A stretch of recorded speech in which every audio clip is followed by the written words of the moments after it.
Hearts in Atlantis by Stephen King. So I'm not a huge Stephen King fan, although I've moderately enjoyed what I've read so far.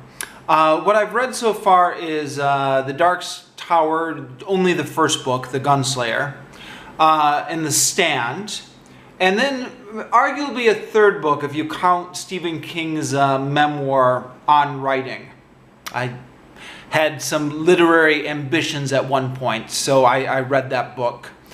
But yeah, I've moderately enjoyed all of those, and I was in the bookstore and I saw this book and I had never heard of it before, but the cover jacket, well, it was a paperback, so no jacket, but the cover illustrations and the back cover were talking about how this book was about kind of America during the Vietnam War and kind of the rising of the anti-war protests. I thought, oh boy, that sounds interesting. Like, that's a little bit of a different take on Stephen King. You know, sometimes it's easy to forget because Stephen King is so associated with like the 1980s. But Stephen King was a baby boomer, right? So he was actually going to school during the Vietnam War. This was his era. Besides which, I've always been kind of interested in the anti-war movement in the US in the 1960s and the Vietnam War. So this seemed like it would be very interesting, and I picked it up. And now that I've read it, I've got to say it was not exactly the story that the book cover advertised, but it was still a fascinating story nonetheless. Actually, before I review this, I should go on a quick digression and talk about one of the other Stephen King books I've read, which is called On Writing. In that book, Stephen King kind of makes a big deal about the fact that he never plots out his stories ahead of time. He seems to feel like the best stories are the ones that are made up as you go along. There may or may not be something to this. I don't know. I think different authors have different styles. The guy who wrote Dick Tracy, Chester Gould, I think his name was, used to have a similar philosophy. I remember he said once, the best stories are the ones that you make up as you go along. Because if I don't know how the story is going to end, then there's no way that the reader could guess it. And yeah, maybe there's a certain logic to that. That being said, all the Stephen King books I've read so far, I've gotten to the end of them and I've been like, yeah, I could tell he was making that up as he went along. Like, I could tell that he didn't have a clear idea how he was going to finish this book at the time he started it. Yeah, this book as well. This book is a bit of an interesting book. It's a collection of 5 stories, and they're kind of separate stories, but there are some overlapping themes, or there's a couple of overlapping characters. But I'd be willing to bet money, I haven't looked this up or anything, this is just my feeling, but I'd be willing to bet money that they started off as just 5 different stories. And then King was maybe looking to kind of put them in one book. So he had like a couple characters carry over during the rewrite or something like that. But I'm fairly sure these just started up as 5 completely separate stories. That being said, this book was really addictive. I do not remember the last time I got so into a book. You know the thing where like it's late at night and you've got to get up early for work the next day, but you just can't put the book down? Or you're at work and you're trying to sneak in a few pages quickly during break. You know, that kind of addiction. This book just really sucked me in. And you know, part of that's King's writing style, and part of it's the themes that he's dealing with, and I was just curious to see how he would handle it. There's some suspense built into the narratives as well. So the first half of the book has nothing to do with Vietnam or the anti-war movement or anything. It takes place during 1960. It's the summer of 1960. So Eisenhower is still president at this time. Kennedy doesn't become president until 1961. There's a mysterious stranger who moves onto the block, and he appears to come from another world. I'm fairly sure that this belongs to Stephen King's Dark Tower series.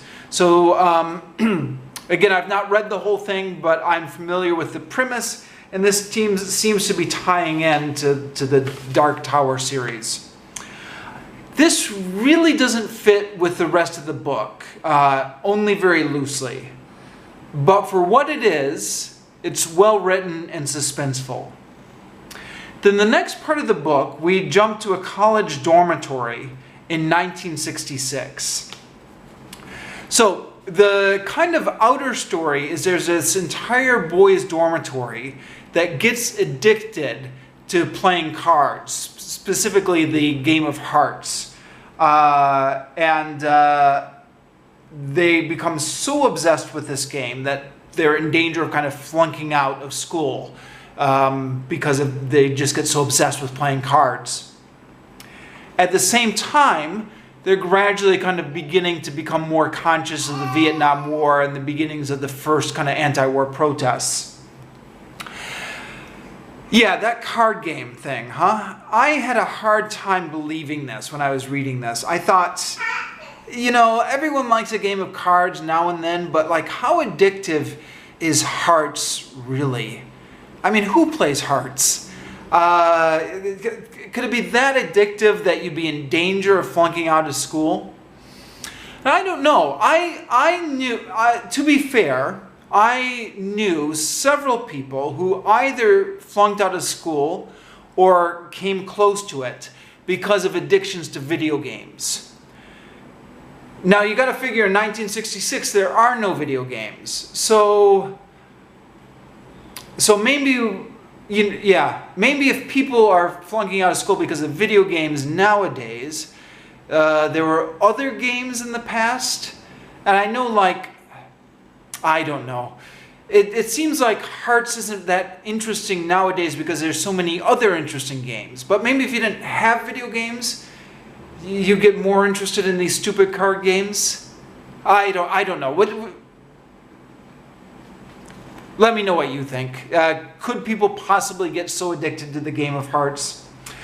But that being said, kind of given the general premise a certain amount of space, I thought Stephen King's job of just kind of recreating the atmosphere of a boys' dormitory and kind of, you know, the tensions and the rivalries and stuff like that was spot on. It reminded me of kind of a Separate Piece or A Catcher in the Rye. You remember the beginning of that book took place in the dormitory. I think King is up there with these guys, kind of on his descriptions of a boys' dormitory. Now, the last 3 chapters take place during the 1980s and 90s. This is after the Vietnam War has finished, but it's kind of dealing with the legacy of the Vietnam War. Again, all of these different stories are only very loosely connected to each other. The themes of this book, like the plot lines, are a bit too jumbled and numerous to come out clearly and distinctly, or for me to try and neatly summarize them. Stephen King touches on a variety of subjects, but doesn't really linger on any of them. It touches a little bit on human nature, kind of the Lord of the Flies type thing, the potential of the baby boomer generation, and their kind of ultimate failure to live up to it as they grew up.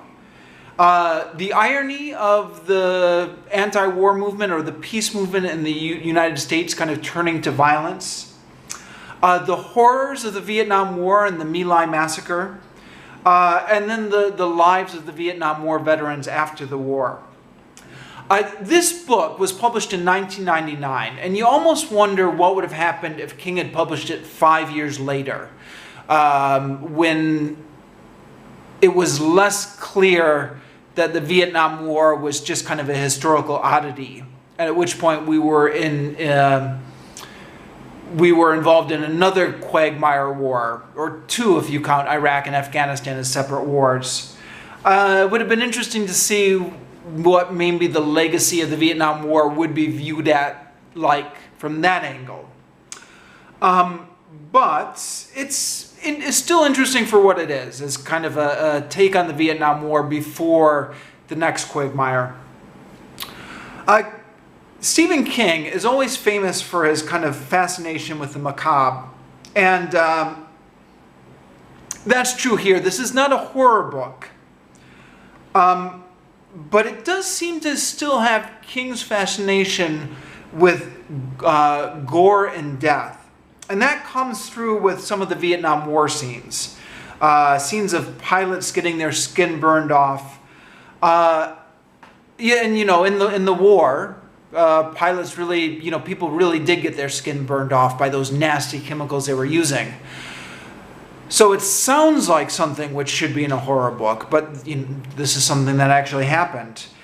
So it kind of feels at times like you're reading a horror story, but it never really feels, at least to me, like it was exploitative. The book kind of comes very strongly as an anti-war book.